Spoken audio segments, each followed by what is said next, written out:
Wow, that was profound. Recognizing that, you can't stress about things that are outside of your control and like you discussed, but I mean, right now I feel like a weight's been lifted, if that makes any sense. Yeah. I still feel kind of like just tingly all over. Mhm. Once you started talking, dude, like I just kind of started like really just feeling this kind of almost like a blanket just kind of cover me. And it was just really, really comfortable. And it's like I was here, but I wasn't here. Right now, I just feel just grounded.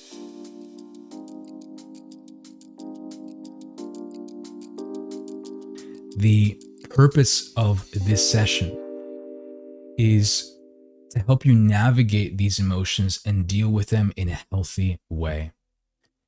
And by the end of it, my goal is that you would have released all of this stress and tension stored in your body, that you're able to connect to that calm presence inside of you that's always available, that you can let go of any thoughts about trying to control the things we cannot control, the thoughts that maybe have been keeping you up at night about what happens next. I want you to walk out of this with healthier ways for you to process the grief, the sadness, and the loss. This is not the time to turn to alcohol or turn to food or turn to any unhealthy habits that just are going to add to your level of stress. This is the time to come together in unity, in love, in hope, in strength. This is a time to recenter so we can move forward with clarity and composure. I want you to feel more grounded by the end of this and be a little more patient with yourself and kinder with yourself as you navigate this experience that nobody could have anticipated. Why I'm doing this, if we haven't met before, by the way, my name's Lance.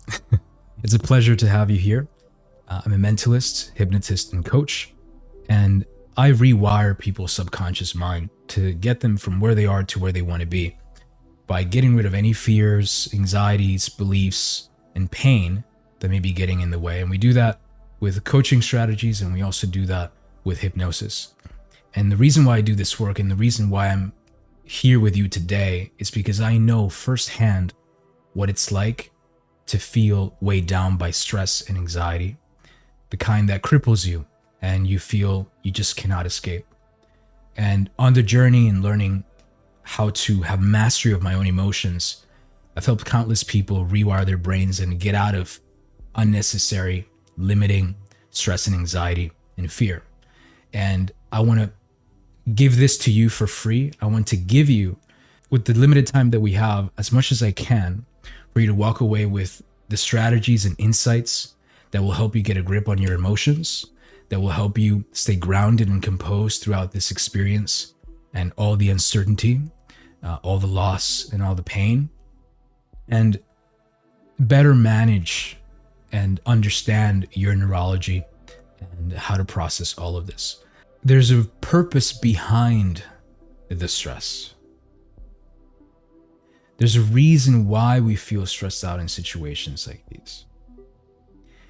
And the thing to understand, if you're feeling stressed, if you're feeling angry, if you're feeling frustrated, if you're feeling overwhelmed, is that this is a natural response to crises, to challenges, to uncertainty.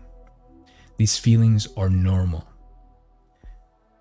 This is why I said at the beginning, the purpose is not to, convince you to not feel bad, but to process these emotions in a healthy way so that you're not stuck there. Because I'm sure you've noticed, if this is affecting you emotionally, then it's keeping you up at night. You're losing sleep. You can't really think clearly about what to do next and how to rebuild. And so it's really important that we get a grip on stress and our emotions, but we start with understanding this is a natural response. This is a survival response. Stress is a chemical release in the brain. It is increased cortisol and increased adrenaline rushing through your system. And it shows up with different symptoms for different people. It can look like heart palpitations, shaking. It can look like vomiting, nausea, diarrhea.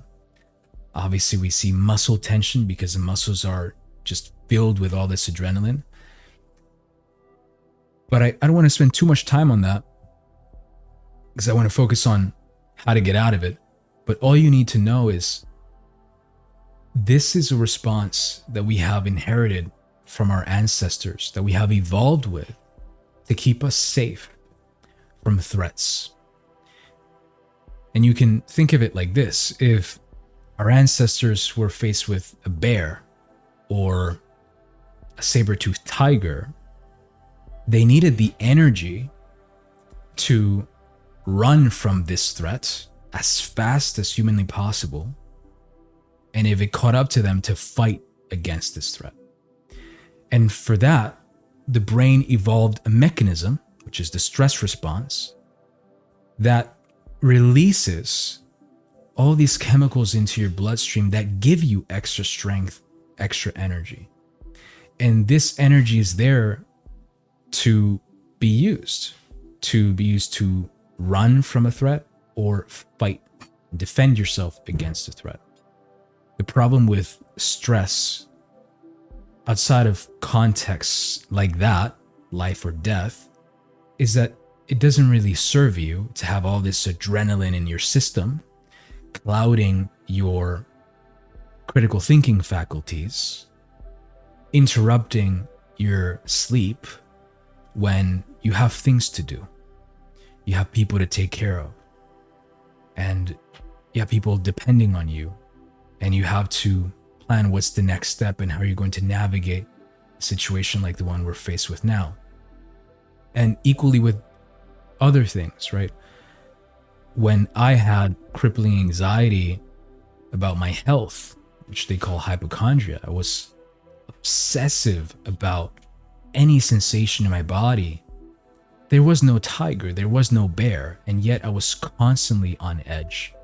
And I would lose sleep over this. And learning how to get a grip on that is extremely important, because then when you're not enslaved to that stress response, when you don't live there, you can better navigate uncertainties and all kinds of crises. You can think more clearly and solve problems more effectively.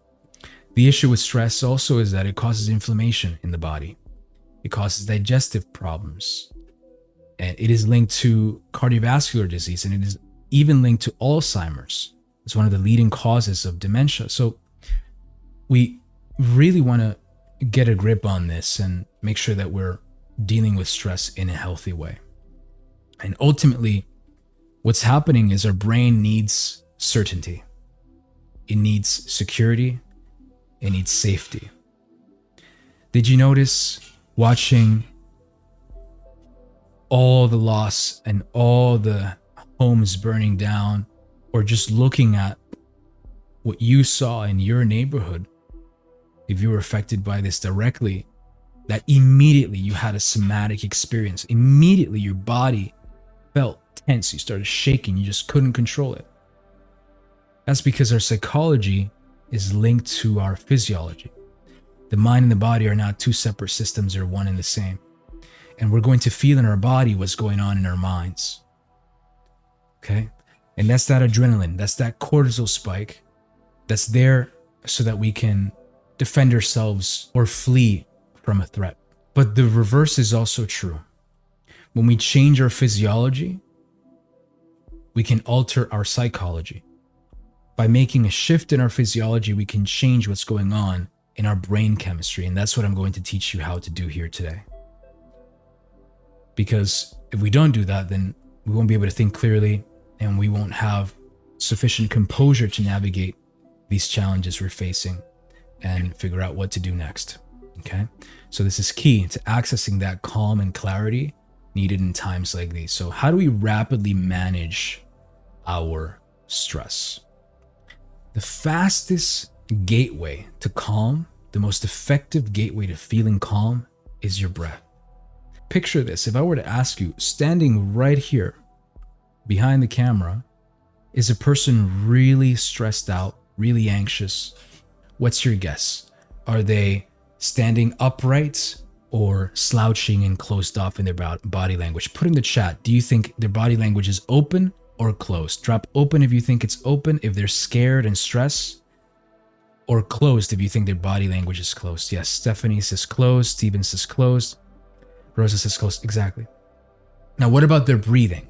And you can think of your own experiences. If a person's anxious, stressed out, scared, are they breathing quick and shallow from the chest or deep and slow from the abdomen? What do you think? Drop it in the chat. Quick and shallow or slow and deep?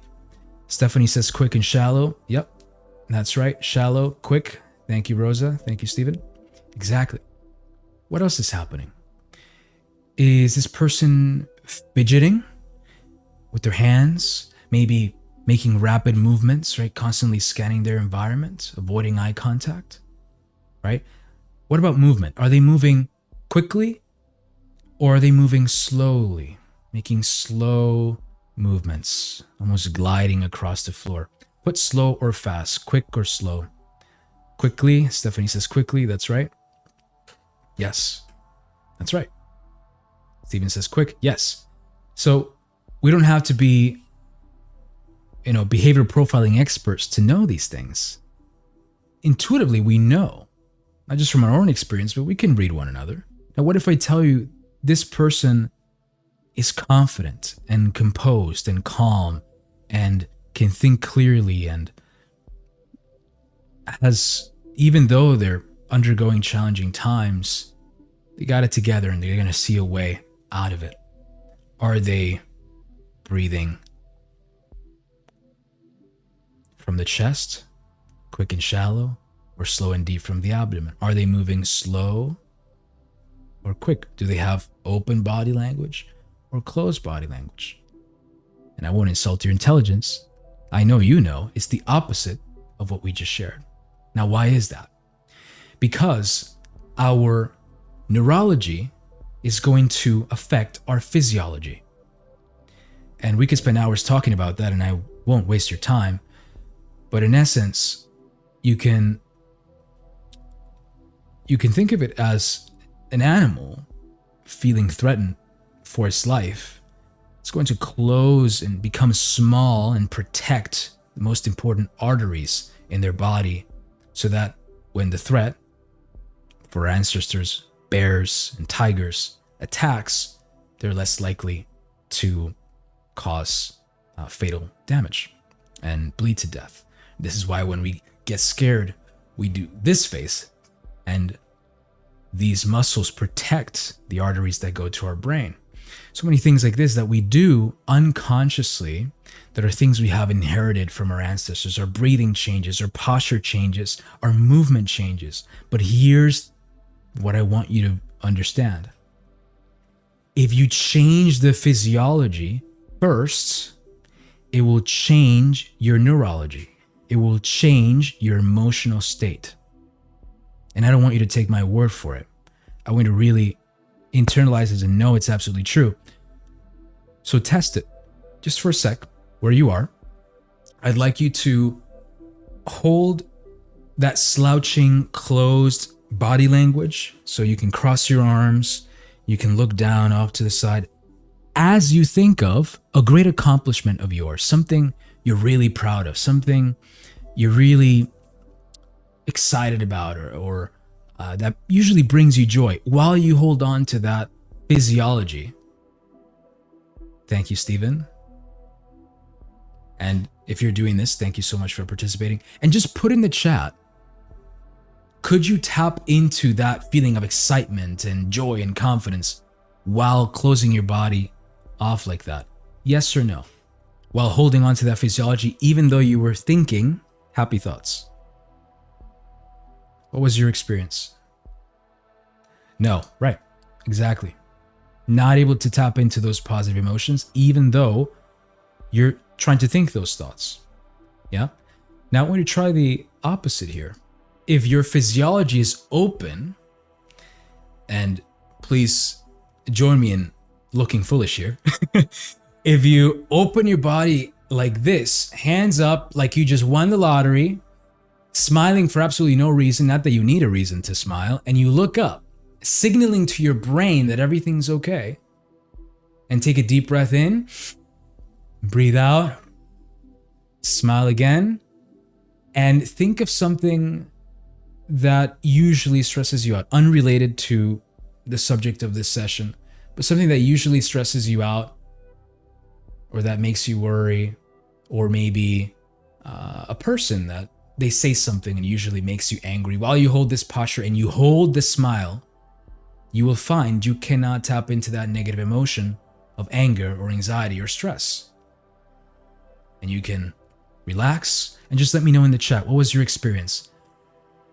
Holding on to that positive physiology, could you access the negative emotions even though you were thinking negative thoughts? Let me know in the chat. What was your experience? No, exactly. So what is the lesson there? The lesson is that it doesn't matter what you're thinking. What you're doing with your physiology is going to affect more powerfully how you feel. And this is the power of posture and the power of the breath. And I'm going to teach you easy to apply breathing techniques that can completely, radically shift your state. But this is the thing I want you to really understand, that it works both ways. And the research and neuroscience shows us that your physiology has a more powerful effect on your neurology than your thoughts over your body. So if you take conscious control of what your body is doing in times of stress, and you shift your physiology so that you activate the parasympathetic nervous system response, the rest and digest response, and get out of the fight or flight response, then you can start feeling much better no matter what is going on in your life. Easiest way that I can put it is short and shallow breathing induces anxiety. Okay, so if you're taking notes, short and shallow induces anxiety, just like you knew that a person that's anxious breathes quick and shallow from the chest. If you are not anxious and you start intentionally breathing quick and shallow from the chest, you're going to end up feeling anxious. Okay? And the opposite is true. If you take a deep inhale and you exhale slowly, your diaphragm stimulates the vagus nerve and you're going to shut off the fight or flight response. You're going to give your brain more oxygen. More oxygen is going to flow through your system as you breathe slower, which is counterintuitive, right? But the slower you breathe, the more oxygen reaches your cells, okay?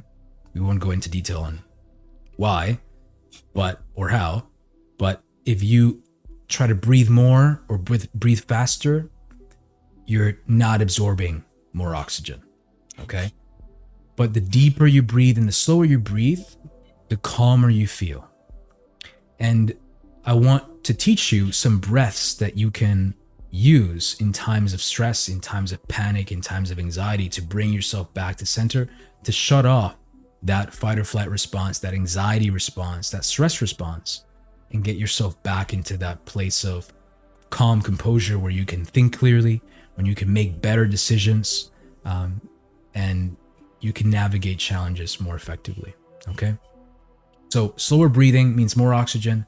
It also quiets your mind. So if there's chatter of the mind going on, you will find that that becomes more quiet, calms your nervous system, and also why in meditation, the primary goal is to focus on your breath, is that breathing deeply, consciously, makes you focus on your breathing, and doing that makes you more present. And if you're present, if you're not traveling through time in your mind about the past or the future that you're worried about, then of course you're going to be more composed. So it is really, really powerful to have mastery over what we're doing, usually unconsciously, start doing it more consciously so we can regulate our nervous system. Now, what can we do? What can we do with our breath to feel calmer, more grounded, and switch off stress? I'm going to teach you 3 breathing techniques you can use right away. Number 1 is really famous. It's used by Navy SEALs. It is called box breathing. Now, box breathing is really one that you want to use before you go into a stressful environment. It's something that I recommend using if you're anticipating being in a stressful position. And like a box, you're going to count your breathing. So you would be breathing in for a count of 4, holding your full lungs with air for a count of 4, exhaling for a count of 4, and then holding the empty lungs for a count of 4. This is why it's called box breathing, because if you were to sketch it out, it looks like a box. Like this, you breathe in for 4, you hold it for the same amount of time. If you want to do this with me, you let it out, and then you hold it with empty lungs. Okay? So the way that you can visualize it. And what this is going to do, if you set a timer for doing the box breath, say for 5 minutes, it will drastically calm your nervous system. And if at the same time you're visualizing whatever the challenge is that you're anticipating, navigating that challenge with composure and calm, sort of rehearsing that everything's going to be okay, that of course maximizes the level of relaxation and the level of psychological safety. So that's number 1. Very famous. You probably heard of it. But I want you to walk away with some things you haven't heard before. So number 2, this one you use in the middle of a panic attack, in the middle of feeling that you just have no control over your emotions. There's something called triangle breathing. And in the same way, the shape tells you how to do the breath. This time, you can picture breathing in for 4, no pause, immediately breathing out for 4, and then holding empty lungs for 4. That would look something like this. Breathing in for 4, breathing out for 4, and then holding for 4. Okay?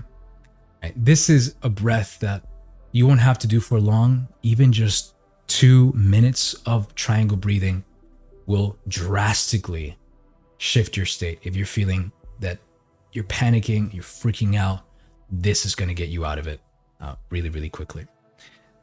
The final breath, and one that's rarely talked about, but so powerful. You see, whenever you feel anxiety, it doesn't just hit you suddenly, right? It builds up. It gets stronger and stronger, it gets more and more intense. The thoughts become louder until then it feels like it's too much. When you feel the anxiety growing, when you feel the stress increasing, you want to use this breath, and it's physiological sigh. And what physiological sigh is, basically going to inhale, filling your lungs. Then you're going to do another inhale to top off, and then you're going to let it out long and smooth and empty your lungs completely. Okay, so that would be something like this. You breathe in, you breathe in again, hold it a little bit, and then you let it all out. Okay, something like that. Now, this physiological sigh breath, if you do it just 3 times, as you feel anxiety or stress or even anger coming on, it will automatically bring you back to neutral. It will automatically bring you back into composure so that it doesn't grow into a panic attack, so that stress and that anger and that anxiety doesn't get worse. Okay? So that's more or less like this. You empty your lungs first, and then you breathe in, In again. Hold it a little bit and out through your mouth. And you do that 2 more times.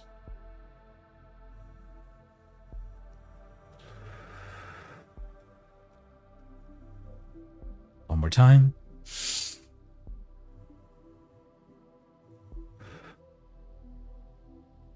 Just like that. And if you're following along, you could already feel a huge difference in the state of your nervous system. And so making this a habit to be mindful of our emotions and catching ourselves when we're drifting into that state of anxiety, that state of panic, that state of stress, and knowing how to leverage the power of our physiology so we can bring ourselves back to center is extremely powerful. And something that I invite you to really get in the habit of. Anytime you get any kind of bad news or you find yourself feeling overwhelmed or your nervous system on edge, come back to your breath. Come back to the power that you have to control your neurology and your emotions using your body. Already, with just your breath, you can calm down, you can stop a panic attack, you can prevent a panic attack, you can get rid of anxiety, you can become more present, you can give more oxygen to your brain. But there are also things that we should be aware of in our thinking that we could do different so that we can feel better. By the way, let me know, drop a 1 in the chat if those breaths and understanding the nature of stress, the neurology of stress, the purpose of stress, and how to regulate that with a breath is valuable to you so far. Drop a 1 in the chat. Yes. Thank you, Stephanie. Thank you, Stephen. Thank you, Rosa. Wonderful. I realize that this is information that not everybody has had the privilege of learning. And unfortunately, even though these things, in my opinion, should be taught in schools from a very young age, they just aren't. So I'm really glad that you are here and you have the opportunity to learn this. So this is the breath, and we can use the breath to become more grounded in the present, to regulate our nervous system through the vagus nerve, and to prepare ourselves also for stressful situations if you use box breathing. Now that you understand all of that, also want you to understand that emotions serve a purpose. Anger says you feel that you have lost control. There's uncertainty. And the anger is, again, a manifestation of that need for certainty, that need for control. That things are unfair is what that says. Sadness, the grief, the desire to cry, to let out those feelings, that's a need for comfort, a need for connection. But even though these feelings are uncomfortable, even though they're unpleasant, even though we don't want to feel this way, it is important as we discuss how to navigate our way out of those emotions to not feel ashamed or guilty or beat ourselves up for feeling any of these negative emotions. And again, I want to emphasize that because as we talk about how to not feel those feelings, I do not want that to sound like you shouldn't be feeling those feelings. This is normal given what we are experiencing. And nowadays, it seems to me that there's a message people are getting that it's wrong to feel anxious, that it's wrong to feel bad, that bad feelings should not be felt. I feel in social media, like this is a huge thing. Like, oh, let's always feel good, positive thinking. And that has its place and there's some value to that. But when we don't allow ourselves to feel sad, when we have reason to feel sad, when we suppress our anger, when we suppress our grief, when we suppress our pain, when we suppress what makes us human, we're going to run into some issues. And that's only going to make things worse.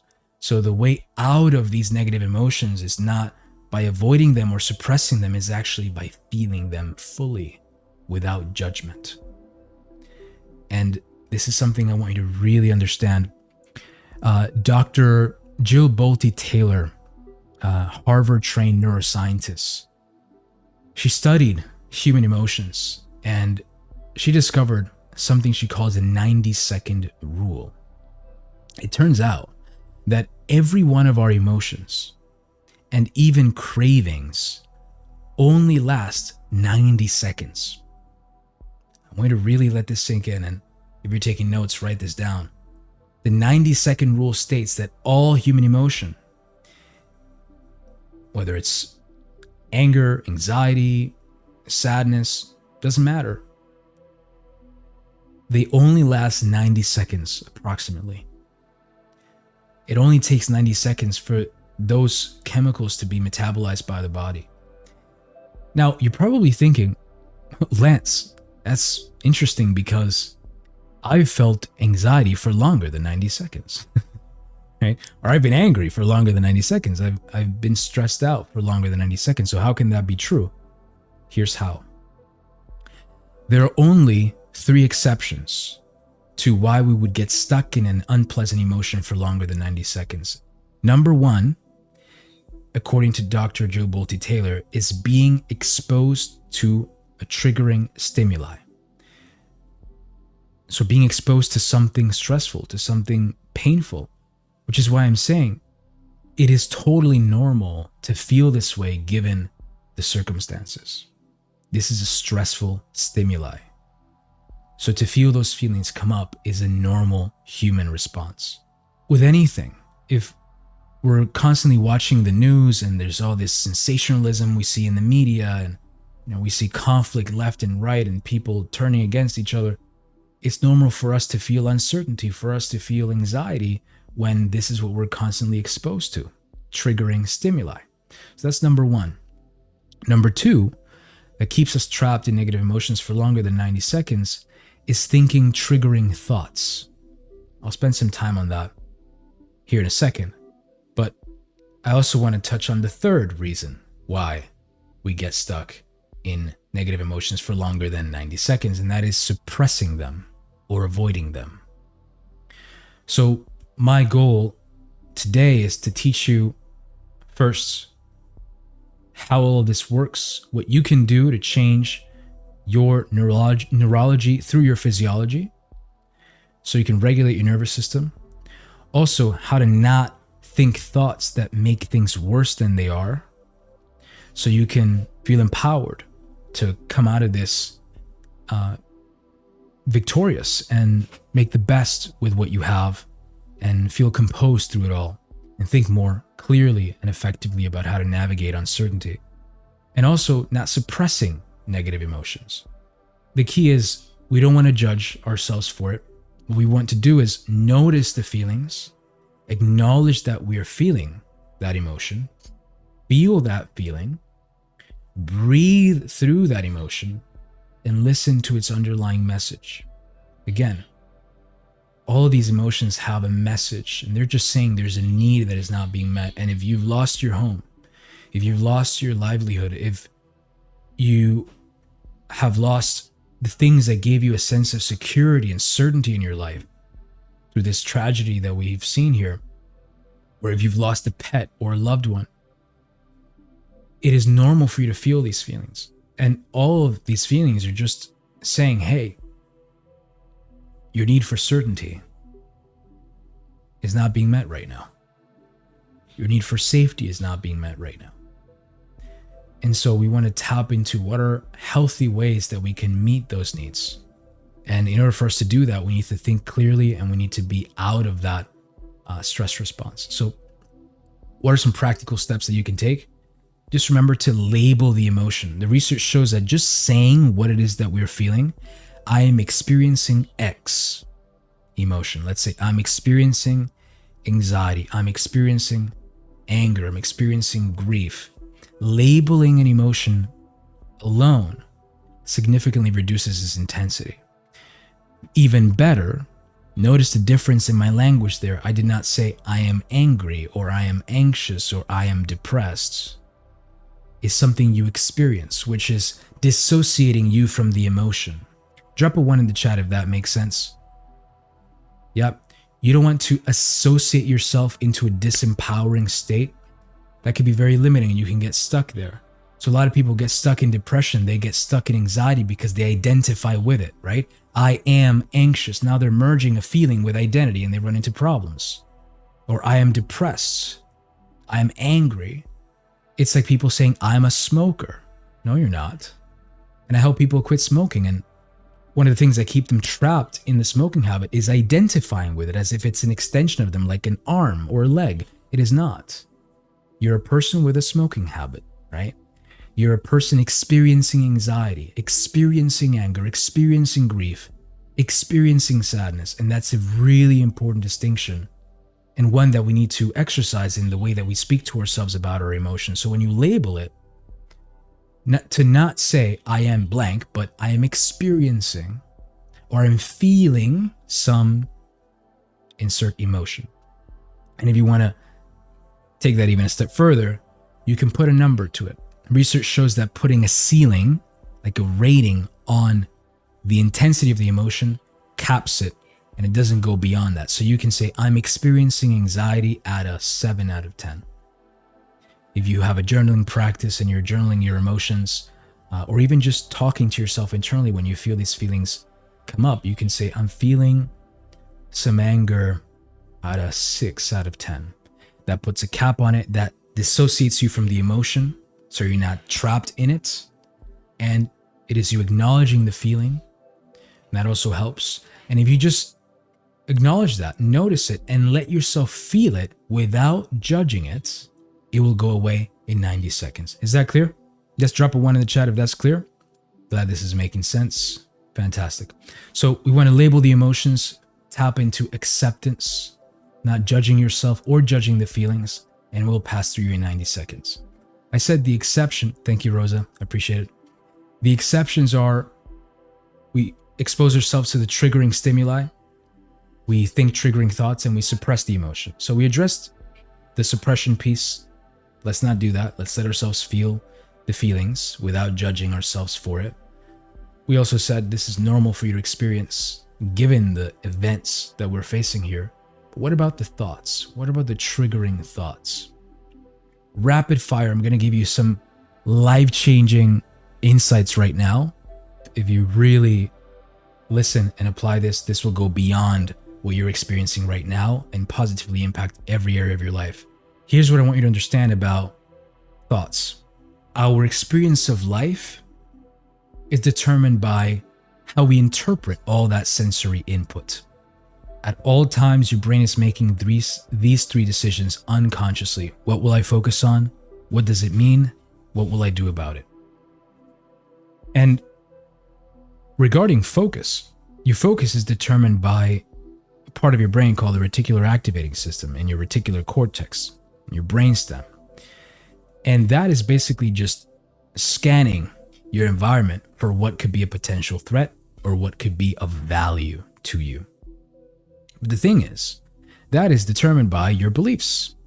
And your beliefs are determined by your life experiences and the meaning that you gave them. And so with the first decision that we make, which is what do I focus on? It's important to understand that you don't experience life. You experience the life you focus on. And within what you can focus on, there are certain patterns that we can engage in. So I'll share with you the 3 most important patterns of focus that we engage in. And you can see that you have choice beyond what perhaps you have been participating in internally.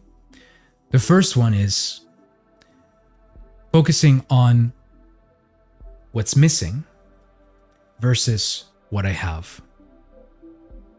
So people focus on what is missing or what they have. Drop in the chat, what do you think most people focus on in their life? What's missing or what they already have? People focus on what's missing. I also want you to reflect and ask yourself, what do I focus on most of the time? Do I focus on what's missing or what I already have? What do I mean by what's missing, right? That could be what we had that we once lost. If you lost your home, maybe you're focusing on that. If you lost your business, maybe you're focusing on that. If you're an achiever, maybe you're focusing on what you never had that you want to have, that's missing from your life, and maybe that drives you in some way. you can see how it's problematic if we only focus on what's missing, we never focus on what we have.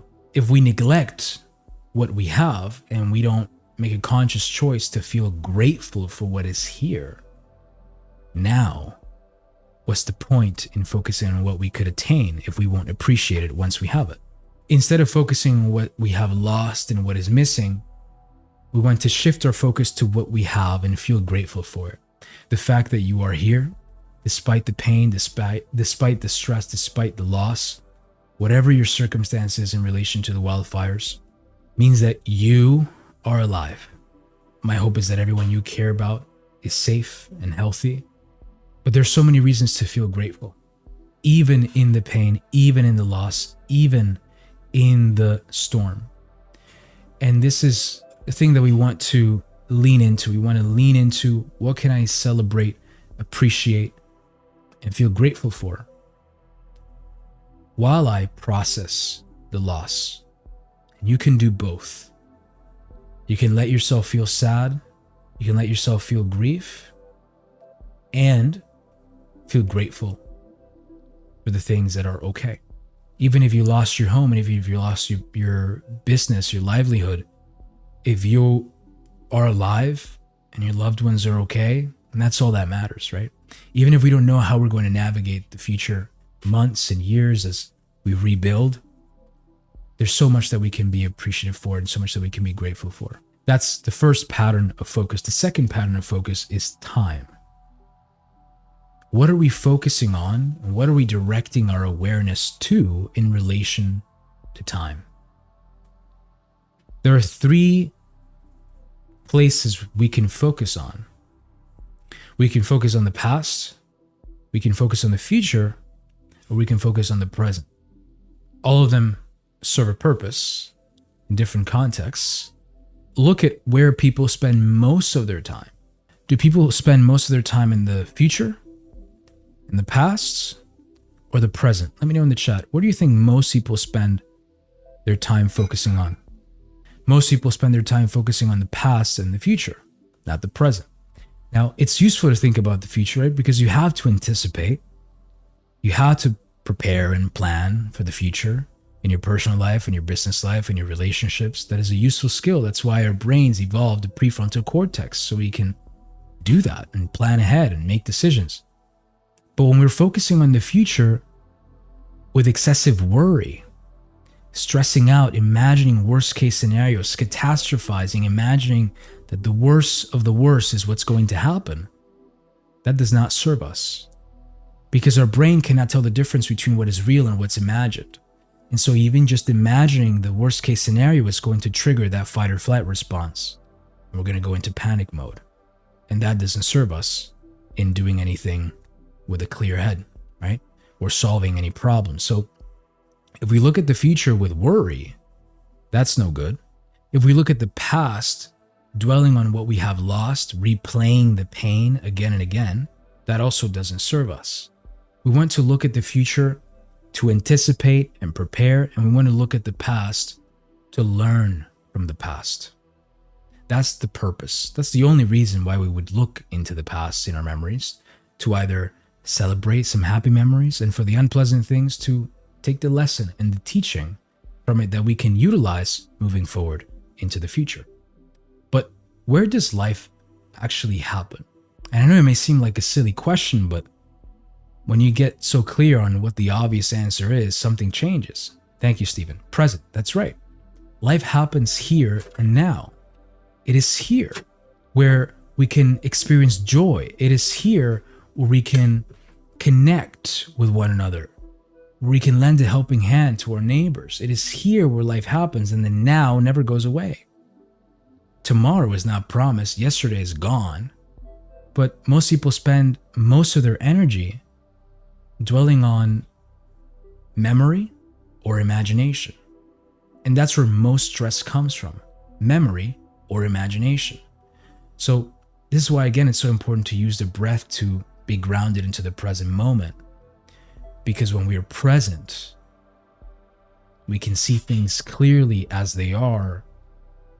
Our brain doesn't time travel, and we, of course, get to enjoy more life and feel more at peace and more connected with one another and with ourselves.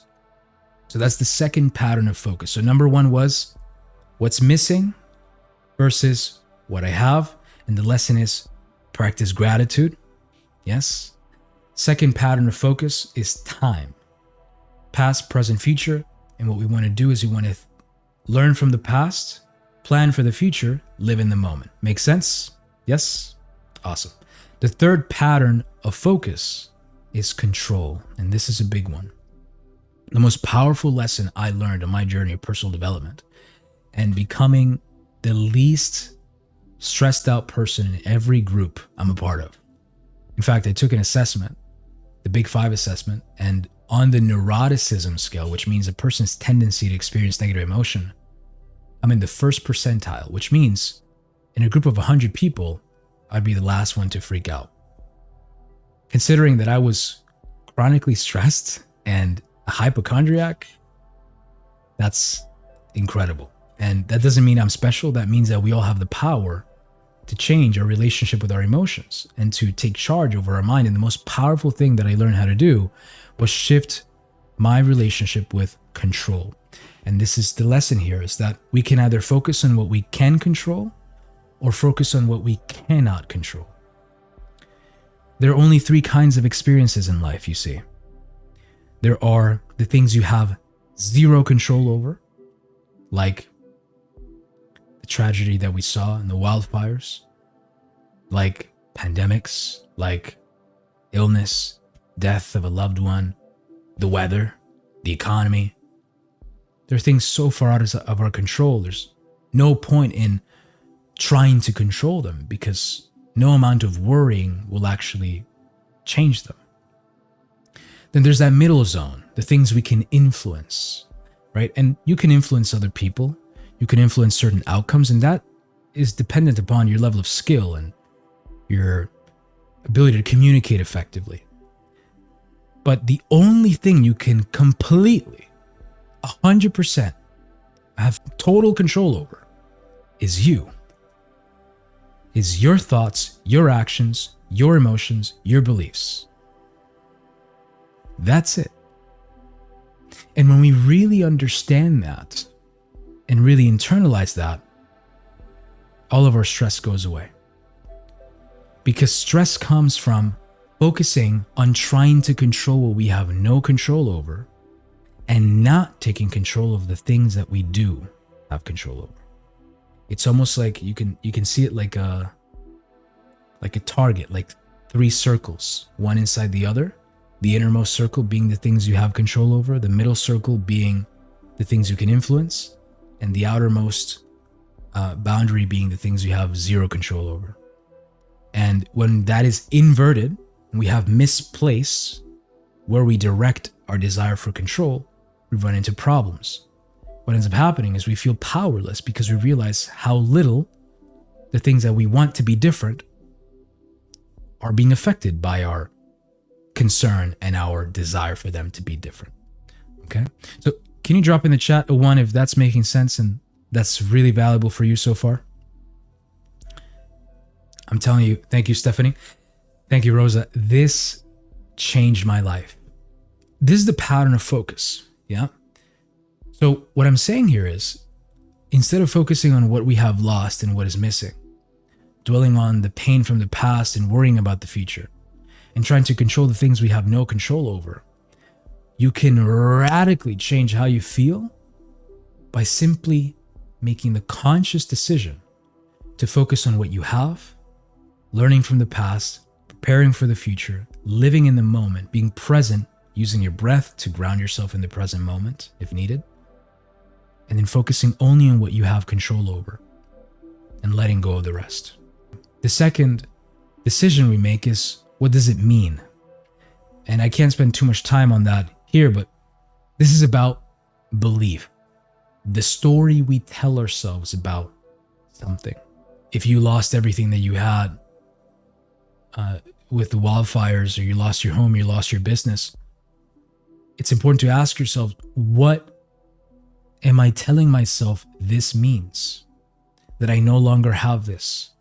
The city that I love so much Am I telling myself that it will not be rebuilt? Am I telling myself that it will take forever for it to be rebuilt? Am I telling myself that it is impossible for me to rebuild and establish a renewed sense of financial security for my family? Am I telling myself that I'm alone in this and nobody has my back? Am I telling myself that I'm going to be homeless and I have no one to look out for me at all? What am I telling myself? What is the story I'm telling myself? What is the meaning I'm giving that experience? It is in the way that we interpret what happens that our emotional response to it is determined. It is the meaning that creates the feeling. This is another thing to write down if you're taking notes. Meaning creates feeling. So if we're taking from what's happened a disempowering meaning, a limiting meaning, if we're making it mean that there is no hope, things will never be the same, that this is a problem you cannot solve, think about how does that make you feel? And how would it make you feel differently if you told yourself this is not permanent, that you're not alone, that there is support? How differently would you feel if you told yourself that you have the tools and the strategies to feel better, to think more clearly, that you have people that love you and care for you, that you can navigate this challenge with love and unity and hope? It makes all the difference. There are certain patterns of meaning making that make us depressed. And I'll just go through these really quickly here with you. One is permanence. That is believing that whatever the problem is we're experiencing is permanent. It will never be resolved. Number two is taking something personal, making it about us. Say, for example, if you tell yourself, I'm not able to rebuild, therefore I'm a failure as a parent, then that is just making things worse, right? Or I'm the problem in the face of a problem. If you make yourself the issue, then that's only going to disempower you further. The other one is pervasiveness, which is very common in situations like these. And that means taking this experience and mapping it across every other area of your life. This is when something happens that doesn't align with our expectations, that is unfair, and we tell ourselves in that meaning making, in the self-talk, we say, it's all over. It's all bad. There is zero hope. And that's just not true. That's what we would call a generalization. Generalizing the negativity across different domains. This is why it's so important to focus on what we have and what is right in the middle of all that is not the way that we would like it to be. Please know, as you make meaning out of all of this, that this is not permanent, that whatever you're experiencing, you will come out of it feeling better, and there is light at the end of the tunnel. This is not personal. This is not a you problem. It's so easy for us to, blame ourselves. Oh, I didn't prevent my home from catching fire, for example. Right now, that makes us guilty. Or it could be something like, I didn't leave in time. I didn't evacuate in time. Anything like this can then make us feel like there's something wrong with us, or we're broken, or we're the problem. And then that turns to guilt and more stress and anger towards self and resentment. And it doesn't serve us. Instead, let's focus on coming out of this from a place of hope, unity, and strength, knowing that we're not alone. And from that place, with a regulated nervous system, then we can answer that question, that third decision, what will I do? And take empowering, productive action. This is going to mean something different for everyone. Maybe this means supporting a friend that is going through all this. Maybe they lost everything, and maybe you can support them. Maybe it was you, and you have to rebuild from scratch. But from that place of composure and calm and clarity, and not permanence and pervasiveness and feeling that it's all over and focusing on what you've lost and worrying about the future and the things you cannot control. If we change all of that, then we're better able to navigate this uncertainty, to stand up for one another and stick together, help each other, and rebuild and grow and start a new chapter where not too far from now, we can look back and say, you know what? That was really painful and that was really difficult, but it taught me a lot. It taught me the power of love, the power of unity. It taught me of what I'm capable of. I didn't know that I could do so much. I didn't know that I could navigate such a stressful situation, that I could be there for my loved ones in that way. And I know that's what you will come out of all of this saying to yourself, because that's the kind of person you are. You're here. And you being here says that you take action, you're resourceful. And when you feel a disempowering emotion, you find yourself in a difficult situation, you do something to make it better. And that's why it's such an honor to be here with you and share this time with you and teach you these strategies and help you access that grounded sense of composure that is available for you here. That's all I want to share as far as strategies go, because I also want to be respectful of your time and I want to get to the hypnosis portion. But please let me know in the chat, not a one or a two, but with words, how valuable is that for you? What is the biggest takeaway? I want to make sure that that was really valuable and useful for you moving forward. Let me know in the chat, maybe a big lesson, big idea, how you feel right now, anything like that before we proceed into the hypnosis/meditation portion of this session. Awesome. Steven says, very insightful. Stephanie says, the breathing technique. Yeah, breathing, it's such a shocker when you learn that.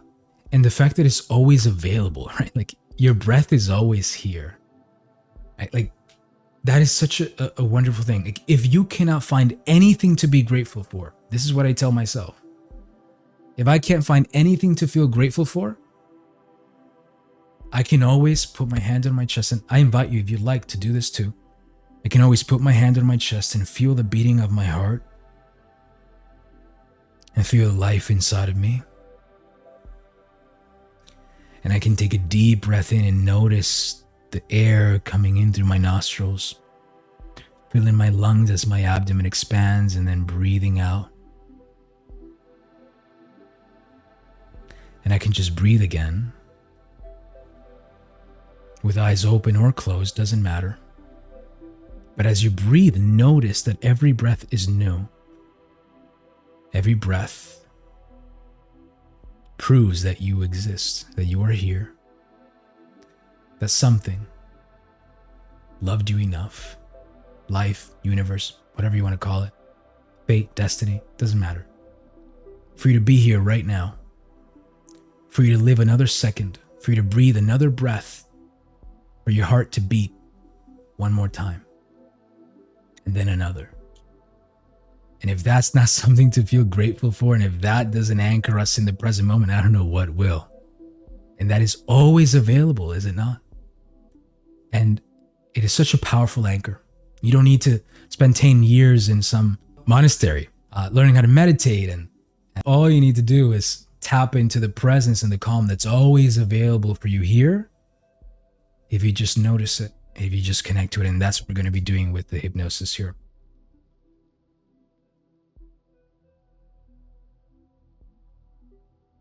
As you listen to my voice, just find a comfortable position in that chair or the surface beneath you, where you can rest and focus your undivided attention on the sound of my voice.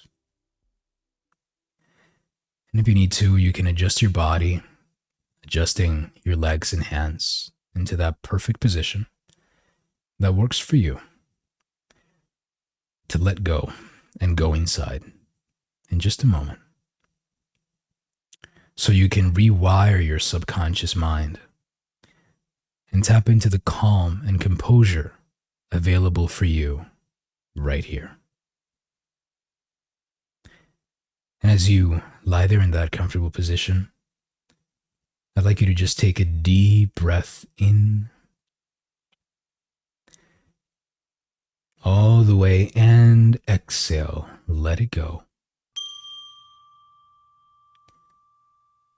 Breathing in through your nose. And let it go now all the way. Another breath in, breathing in calm and peace. And breathing out all tension, all worry thoughts, as the mind calms all the way down. And with every word I say and every breath you breathe, you find yourself tapping into that power within and going into that space and place where you can make profound changes, where you can let go of whatever doesn't serve you, where you can tap into the power inside of you to remain calm no matter what goes on around you.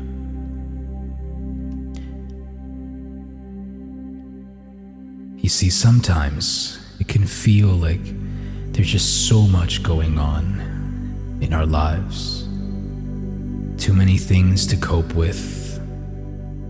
Like you're weathering a seemingly relentless storm that's raging overhead. And in times like this, it can be hard to remember that things can and will change with time. That the sky is always clear after the storm. That there will be calmer, more peaceful, more welcoming waters ahead.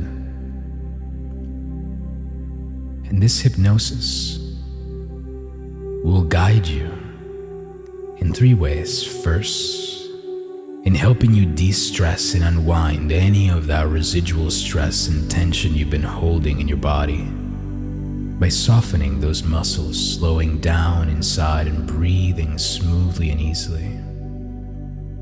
Secondly, it's going to help you tap into an aspect of your mind that the psychiatrist Arthur Diekman said is the observing self, the aspect of you that is always still inside, always present, and completely unshakable. And whenever people practice mindfulness or different forms of meditation, they learn how to access that ability to calmly observe, calmly witness, without getting caught up in any drama or busy thoughts or endless stories that the mind likes to generate.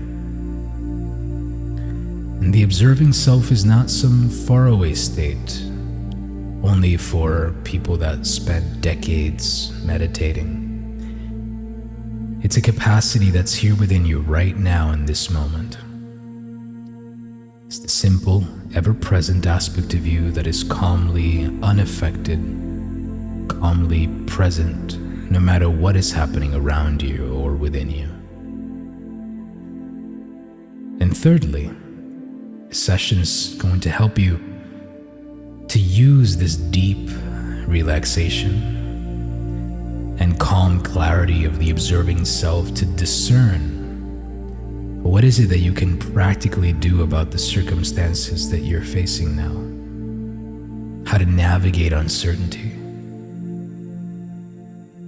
and what is it that simply needs to be accepted for the time being. This is the essence of what's known as the Serenity Prayer, finding the courage to change the things that can be changed and the grace to accept that which cannot be changed. And of course, through it all, if you've experienced a lot of loss and you're in the middle of financial uncertainty, maybe you lost your home in the fire, and it can be really emotionally taxing and devastating to experience this. And through this all, you may have felt some grief and sadness, but also maybe some anger about the loss and what has happened. And perhaps you have many fond memories of your home, and it feels like something really valuable and precious has been stolen from you. Some people find themselves getting furious at the injustice of their situation, while others feel a sense of guilt or shame and they blame themselves for the events that occurred. And you might find that you're anxiously ruminating about the loss, to the extent that it might be disrupting your sleep, and you may be finding it hard to think calmly and clearly about things.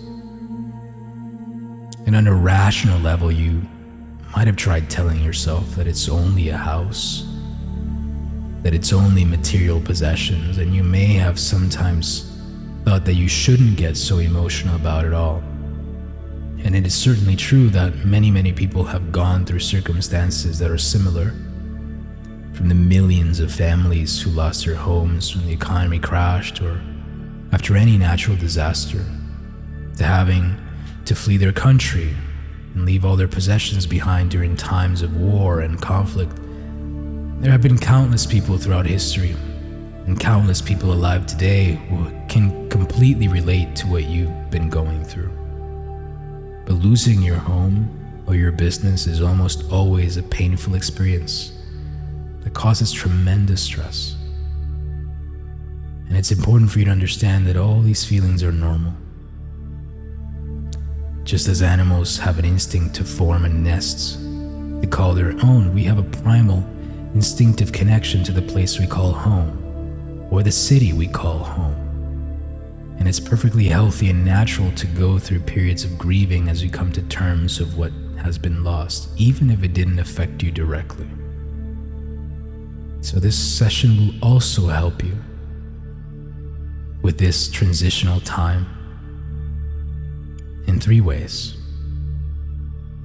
In helping you be more caring and patient towards yourself, to treat yourself with kindness and compassion so you can allow yourself to feel what you feel and give yourself time to come to terms with what has happened. Sometimes, rather than trying to put a brave face on at all times, it's much healthier to just be kind and let yourself grieve for what you've lost. Secondly, you're going to access that calm, action-oriented frame of mind. Because when you can think clearly and with composure, you can plan more effectively, and you can take empowering action.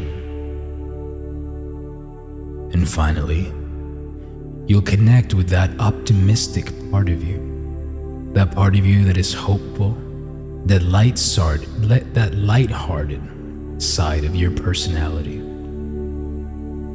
that carefree part of you. So you can find that there are more and more times in your daily life where you're allowing yourself to smile and laugh, and that you allow yourself to enjoy life again, even though all those things are going on around you. You can still be present and enjoy life. Because important as it is to deal with the emotional and practical issues of losing so much, it's also important to set all of that to one side sometimes and give yourself permission to unwind, to rest, and to connect with your loved ones and with yourself, so that you can begin to feel much more positive and hopeful about the future. So here and now, get ready to go into a deep trance where you can make all these changes and have an experience that is satisfactory to you.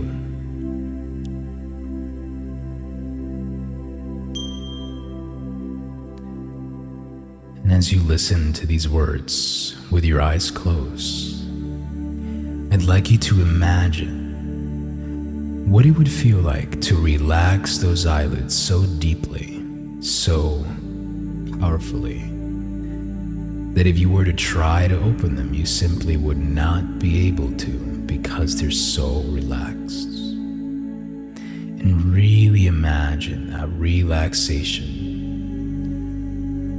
washing over those eyelids, every muscle in and around those eyes completely relaxed now. And you can visualize it like a white, cleansing, soothing light. And when you have imagined that to the best of your ability, go ahead and test it. Find you cannot open them because they're so relaxed. Because you have the power to relax deeper and deeper. In a moment, on 3, you're going to take that same relaxation in your eyelids and imagine like a wave that relaxation travels from the top of your head to the tip of your toes, relaxing your entire body, blanketed by comfort and peace. 1, 2, 3, all the way down, relaxing deeper and deeper, letting go, allowing yourself to begin to let go of any need to make any conscious effort. There's no need to try to relax. There's no need to try to focus. There's no need to try not to try. Simply allow yourself to be curious about rediscovering your natural capacity here and now to access a place of complete calm and complete stillness. Within yourself, discovering this is here as a resource available to you, and within the depths of your unconscious mind can support you here as you relax into this right now or in a few moments, discovering that you can unwind in your own way, in your own time, more deeply than you might expect without having to know how you know, to simply let go all the way down. That's it. As you take a slow, deep breath right now, breathing all the way in, holding it for a moment, and slowly, smoothly breathing all the way out as you go all the way down. And my voice will go with you all the way. And as you do so, giving yourself this time out to really begin to relax. Because just as you don't consciously plan the dreams you dream at night so you can spontaneously relax and breathe more easily even now with each and every out-breath, relaxing more and more deeply, the muscles around the eyes, softening the jaw muscles, loosening. Your shoulders, like the most amazing massage, a real weight off your shoulders. To set down a heavy bag of stress, like setting down heavy bags of shopping or groceries. And breathing a deep sigh of relief is one way to send a message to the body and the mind that it's time to relax. Giving yourself all the time you need here within this expansive time, opening up and slowing right down, more and more with each slow, smooth out-breath, taking you deeper into the reality of this, deeper and deeper relaxation permeating body and mind. That's it.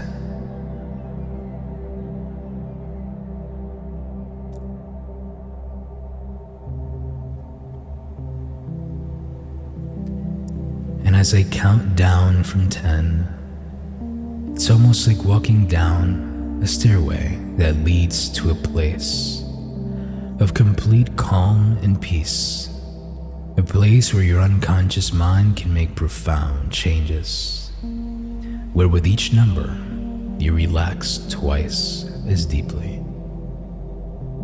taking a step down with every number from 10,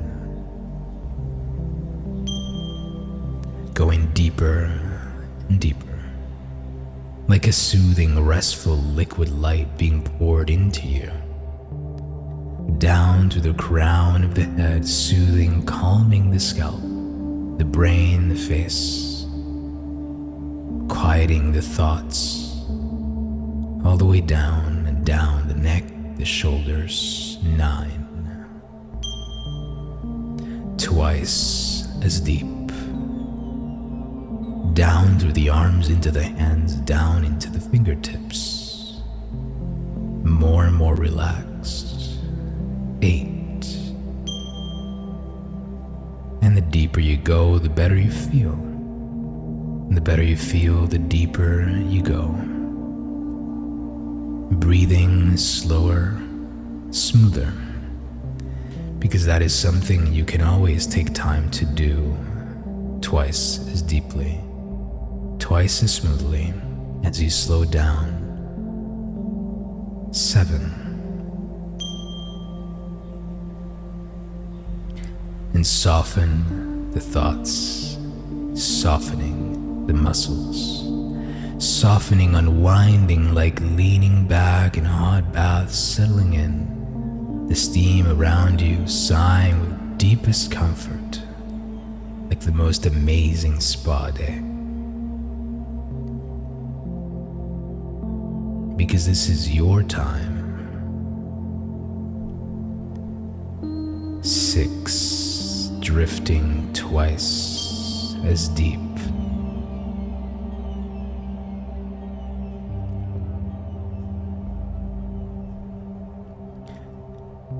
This soothing balm, this healing liquid light flowing down through the core of the body, permeating the chest, the abdomen, letting go all the way down. Thigh muscles lengthening, calf muscles relaxing, all the way down into the feet and into the toes. And you can relax even more deeply now. From 5 to 4 to 3 2 1 and 0. All the way down now.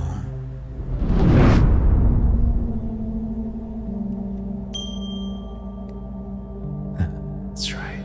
The very air around you imbued with calm, imbued with stillness, imbued with peace.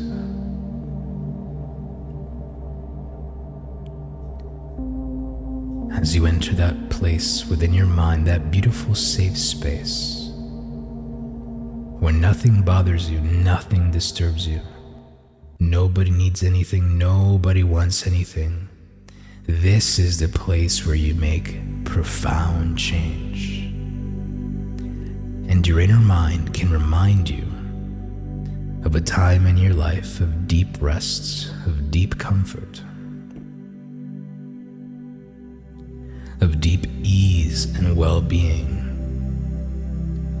Perhaps a time a year ago or years ago, a favorite holiday or vacation, a time with a smile as you drift back into those good feelings now. Seeing what you saw then now, hearing what you heard then now, feeling the comfort and ease that you felt then now, flowing through your body and mind as you begin to see what you saw in that time of deep well-being. Maybe going on a stroll or sitting back, savoring the experience all over again now, as you relax even deeper still.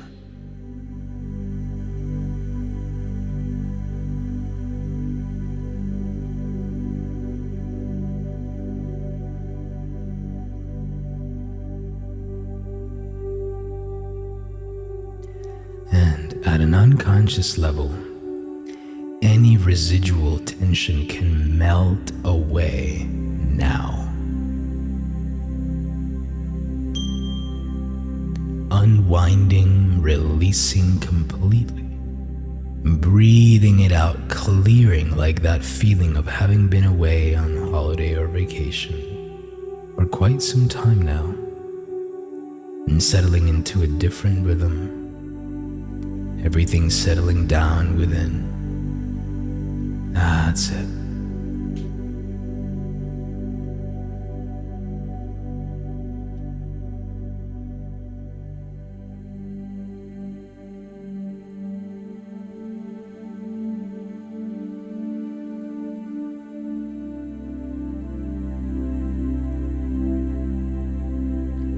And once upon a time, the people on the sailboat passed into a storm.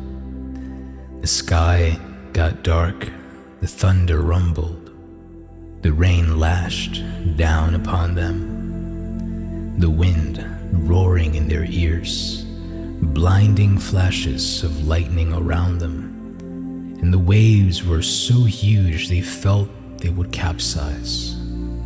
Giant, looming dark waves wrenching the boat left and right, up and down. All was chaos. But the captain kept his cool, kept his balance. And on one level, he was working with great purpose and energy to steer them through, and at another level, he was absolutely focused, completely calm within, all the way through. All the way through.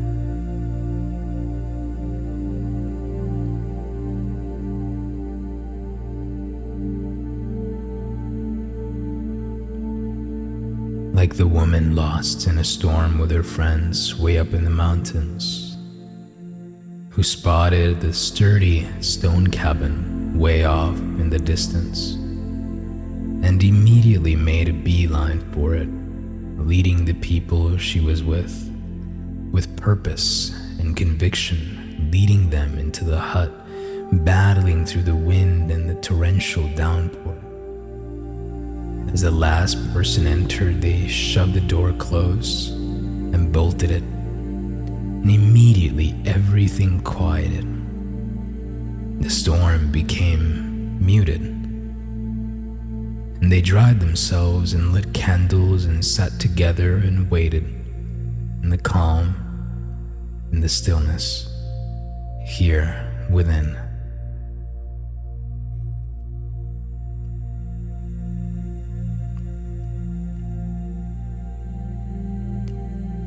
And many peak performers like Olympic athletes or world-class musicians talk about the curious experience of going into flow, where at one level they are absolutely focused on the task at hand,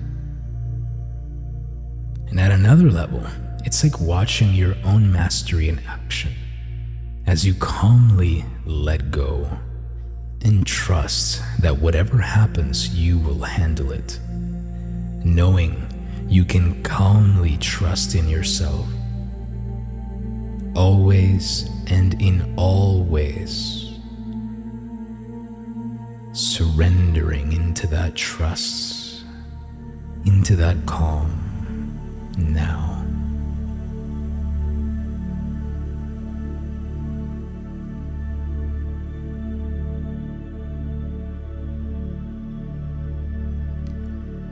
And it doesn't matter what the weather is doing, just as it doesn't matter what mental chatter a person has in their mind, or if they have butterflies in their stomach. There is a calm that's always here behind all of it. And you can calmly observe the drama of life. You can calmly observe any stories you've been telling yourself, just as you can calmly observe the waves of emotion.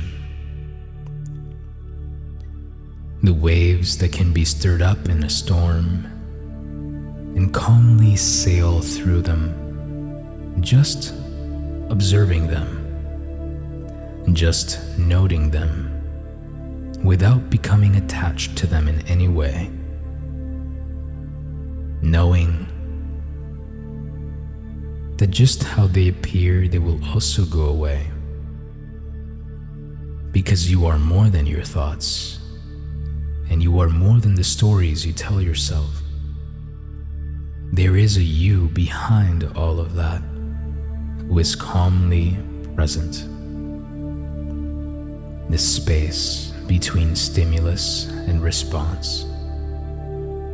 The space to choose. The space to find clarity and calm is always available to you. No matter what's going on in the world out there, you can rediscover this inner space. This inner clarity and calm is always here within.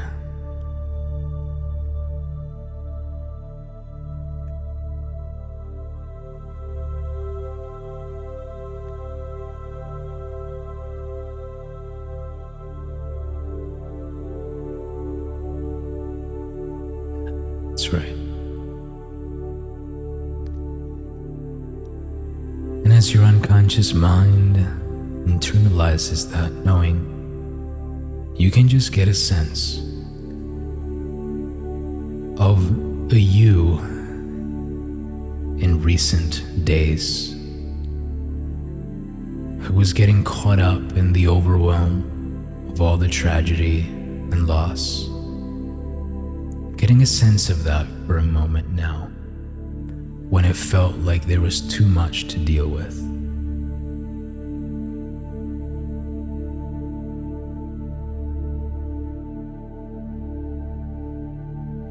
And now I'd like you to just drift way outside of that time, like drifting way off to the side, and calmly observe that situation from a healthy distance. Noticing the thoughts and the reactions that you over there was having. Way over there, noticing you can have a calmer distance from all of that now. How those thoughts and reactions can feel calmer from this place, with more space to observe them from a different perspective.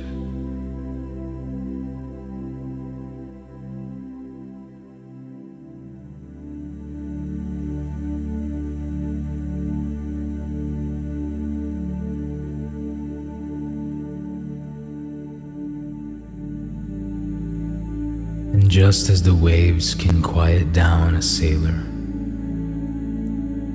sailing through and out of that storm into calmer waters, the sky clearing.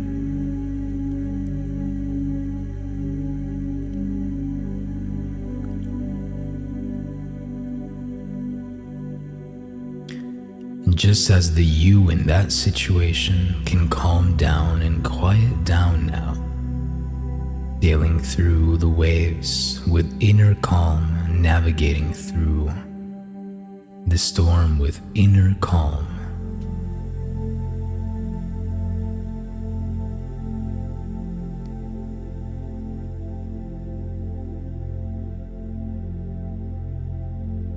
And today you can ride the waves and do what needs to be done with a calm adultness.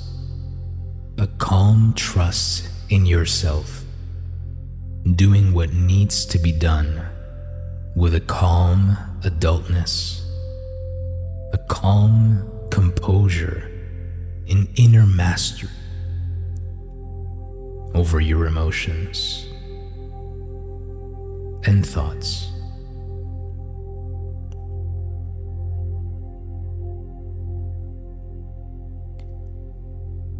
Accepting that storms sometimes happen, that this goes with the territory of life, and that one way or another, calmer times will come, that the skies will clear and the waters will calm, and you're sailing on into the next chapter of your life.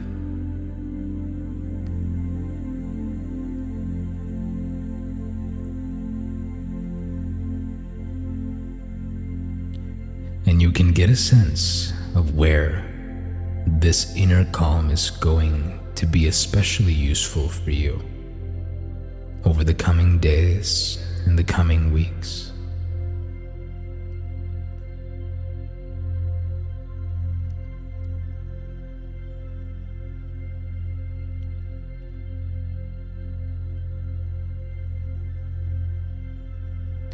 Getting a sense of tapping into this inner calm, this inner stillness, this inner clarity in a time and a place when this is going to be useful for you.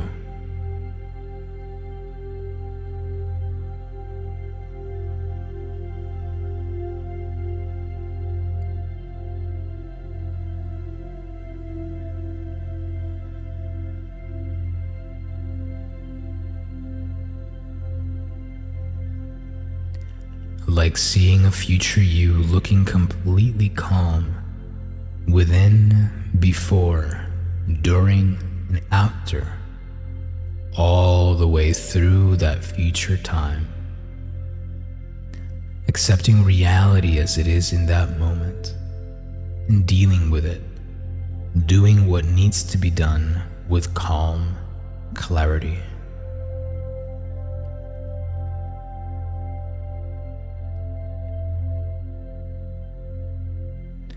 And allowing yourself the time you need to relax into this calm even more as you merge into that future you now and experience this future calm from the inside all the way through with calm clarity now.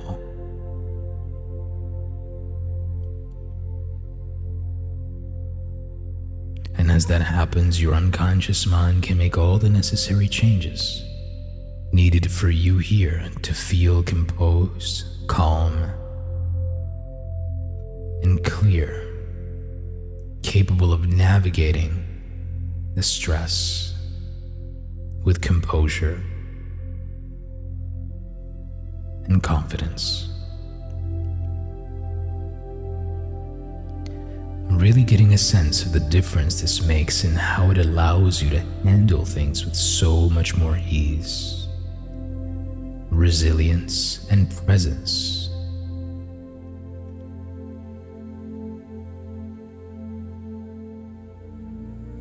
And taking all of those learnings with you.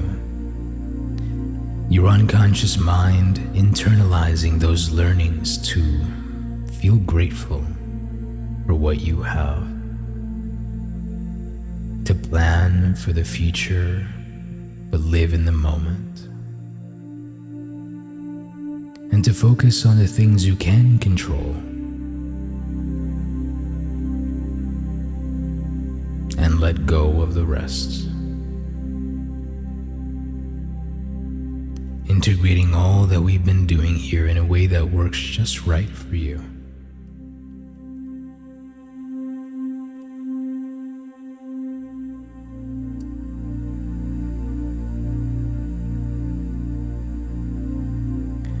And as you prepare to go even deeper, you can tune in to what's going on right now in your body, noticing the rhythm of your breathing, noticing the sensation of the surface beneath you, allowing yourself to experience whatever you experience. There's no need to try to concentrate on these words. You can just let my voice and my words wash over you. You can simply allow yourself to be comfortably absorbed in the experience of being here now. Because those lungs know how to breathe all by themselves. And you can just observe the rise and the fall of the chest and stomach as each breath becomes more and more of a release, a letting go into a state where you don't have to do anything at all. Letting go into deeper stillness. And that mind knows just how to make sense of these words without any conscious effort on your part. It can turn the sound of my voice into language, into meaning, instinctively and unconsciously. In fact, even if you consciously tried not to understand these words, to hear these words as sounds, your mind would instinctively understand these words anyway, just as even if you consciously tried not to have dreams as you sleep tonight, your mind would dream dreams anyway. Because there really is so much more to you than your conscious mind. And it's the deeper, unconscious part of your mind that these words are for. The part of you that knows how to relax the muscles of the body more and more with each and every breath, just as it's doing even now. As your muscles continue to soften, and that relaxation continues to deepen.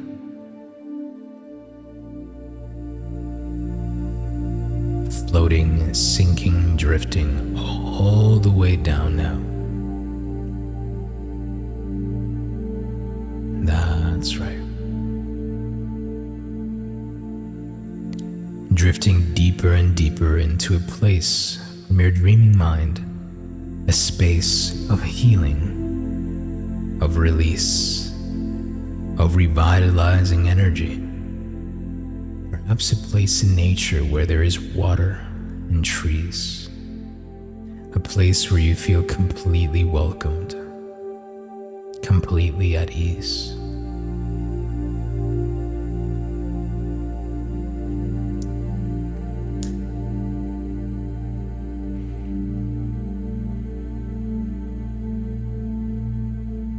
And in this place here now, a golden light begins to flow down from the sky and into your body.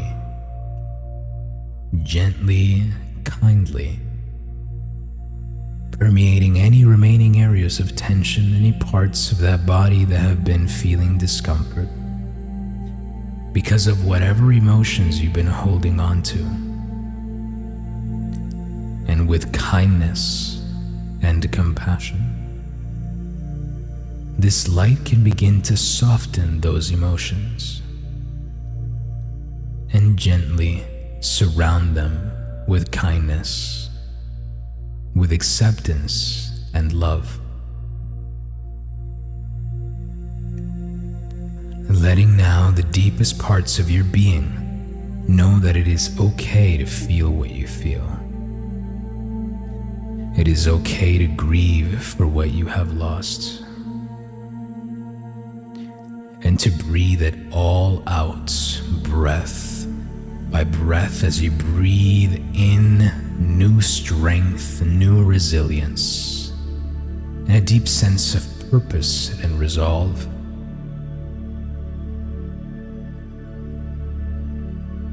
And that healing and release can continue in your inner mind, allowing you to be you, allowing yourself to be human, allowing yourself the time you need to deal with events that wouldn't be easy for anyone to deal with. Patiently allowing yourself to feel what you feel. And you can really get a sense of people who love and care for you being here with you. Maybe people from your life today, or people from the past, or even your distant ancestors, visiting you in this dreamlike space within, sending you caring support, deep reassurance that one way or another, you will get through this chapter in your life. And it is just one chapter. And that there will come a time when you'll have to put all of this behind you, getting on with enjoying living and enjoying the story of your life with an even deeper sense of strength and resilience. A deep sense of purpose, knowing that whatever happens, you will deal with it calmly, step by step, one thing at a time.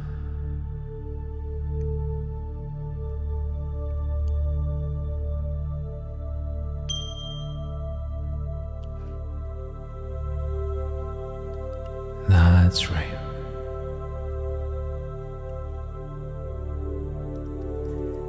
And there have been many times in your life when a deep part of your mind has felt completely at home somewhere. Perhaps in a treehouse you had as a kid, or a den you built as a child that was your place, your space, or a place you and your friends would hang out at years ago, a place that felt like your territory, your space. And people can sometimes go on holiday or vacation and feel so at home in their hotel room or their apartment that they feel sad to leave. And when people have to sell their car, they can feel a real sense of losing an old friend as they say goodbye to that car, a car they felt so at home in. But now it's time to sell it. And that's a primal instinct, to feel a sense of ownership over your space, your territory, and your place. And you can really honor that deep part of your mind that knows the importance of feeling at home somewhere, that instinctively understands what it means to put down roots. And you can send a message to that deep primal part of your mind that you understand, that you know the importance of having a place of your own. A place that's home, and that you're going to be putting down new roots somewhere new.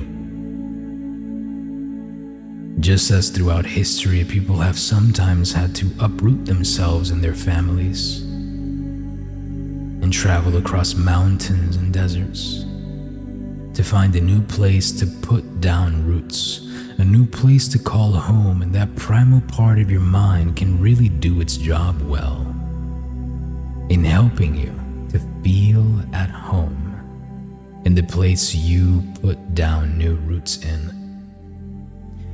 Because home isn't about the building, and it isn't about map coordinates. Home is where the primal instinctive part of your mind puts down new roots. So that's slower than you can sometimes see, but faster than you realize. The new place you live becomes your space, your place, your home.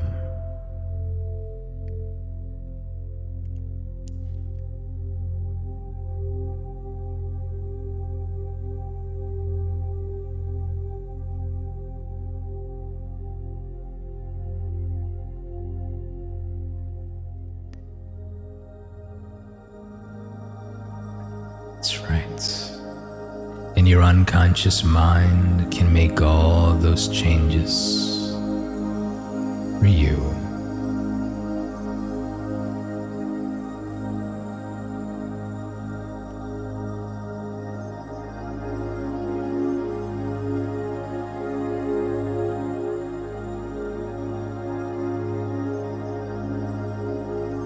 Rebuilding the sense of calm, safety, and confidence, of trust in yourself and your abilities, automatically and instinctively, so powerfully and completely now.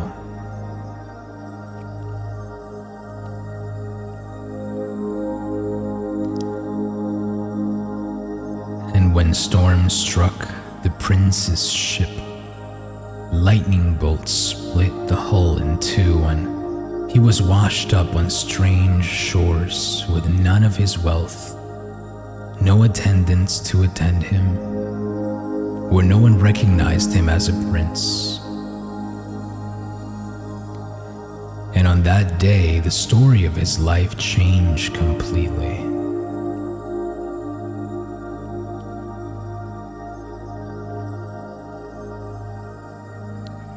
At first, he didn't know how he would survive, you see.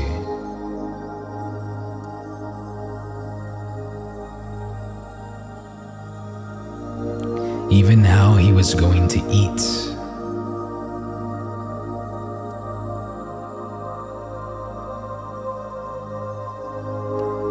But step by step, he found his feet in this new land.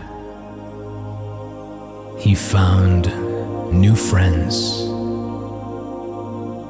He learned new skills. He found work to do.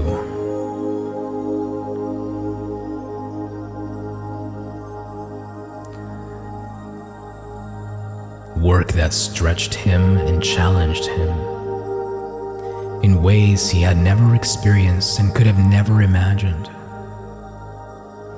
Because in his old life,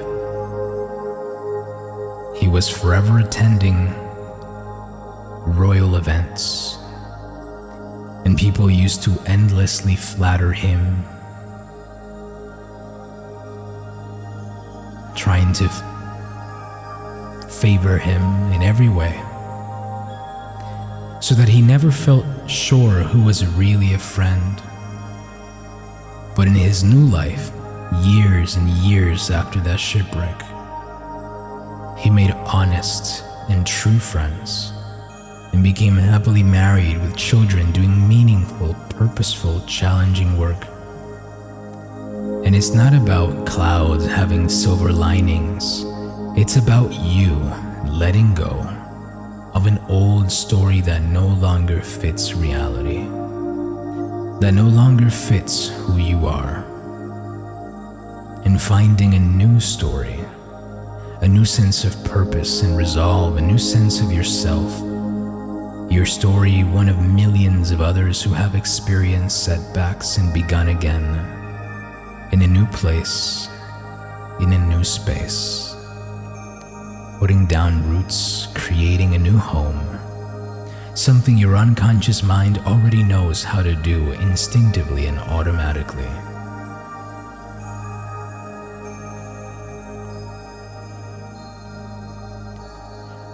And you can begin to get a sense of a future you now, like watching yourself on a big, high-definition screen in the coming days and weeks, and you can see that future you now being kind and patient with yourself, having self-compassion, allowing yourself time to grieve if you need to grieve, time to come to terms with events, to honor the fact that perhaps you lost something you genuinely cared about.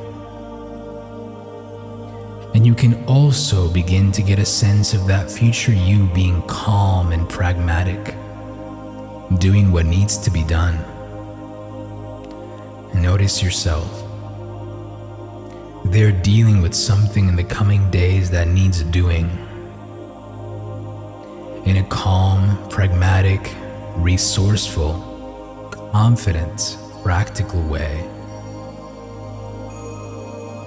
That's it. Because that future you can also understand that there are times when you need to set feelings and sentiment aside, and with a calm sense of focus, get done what needs to get done for you and those you love. And that future you can also reconnect with a sense of lightness and lightheartedness as you see yourself genuinely smiling and laughing with someone, keeping things in perspective, remembering that's what life's about. Remembering there is much more to you and the story of your life than any one event ever. Because love and friendship and making new memories despite challenges and stressful events is what makes life fulfilling. and you can merge into the reality of this now and experience this patience and compassion for yourself, this calm focus, pragmatic perspective, and this lightheartedness and humor as resources and strengths now. Deeply embedded within your mind and body, that will be available to you whenever you need them in the coming days and weeks, knowing there will come a time, slower than you might see, faster than you realize, when you'll find you've put down new roots and you feel fully at home once again.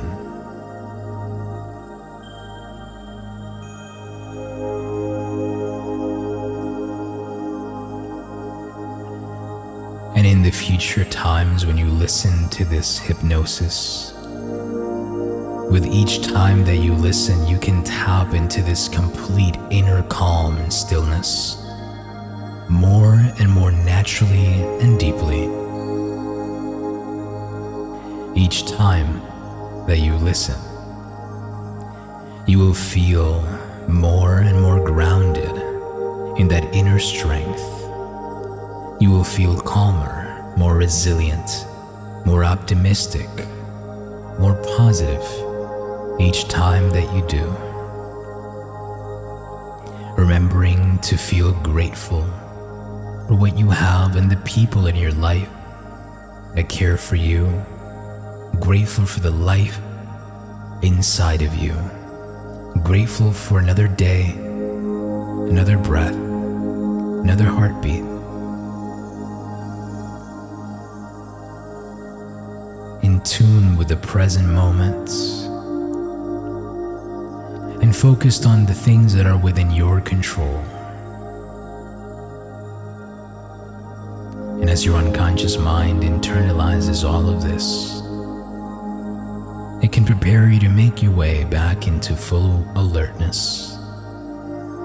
As your mind finds its way back to that stairway with 10 steps.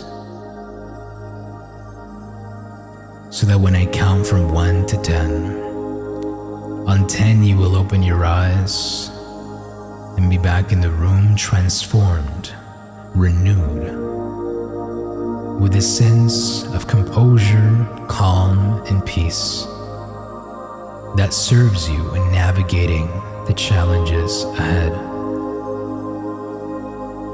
With each number growing more and more confident in your abilities, more composed, more at ease, more empowered by your ability to master your emotions and handle stress. 1. Stepping up. 2. Noticing the position of your body and the sensations of the surface supporting you. 3. Free from all the old beliefs, fears, stories, anxieties. Free from any panicking and useless and unnecessary stress that may have been getting in the way of you taking the necessary action for you and your loved ones to move forward with strength, hope, and love. 4. Looking forward to a beautiful new future, new chapter, even without knowing how, trusting it will be okay. 5.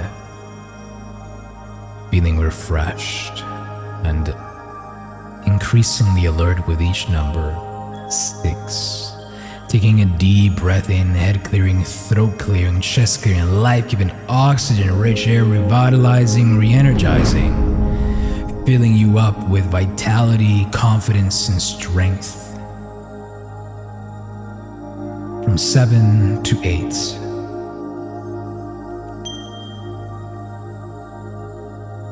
Noticing the sensation in your feet and the fingers on your hands.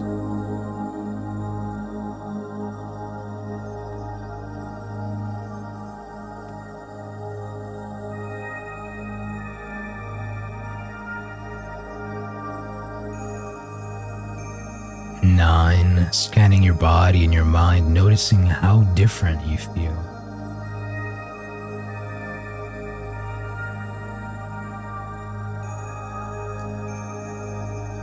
How your perspective has shifted.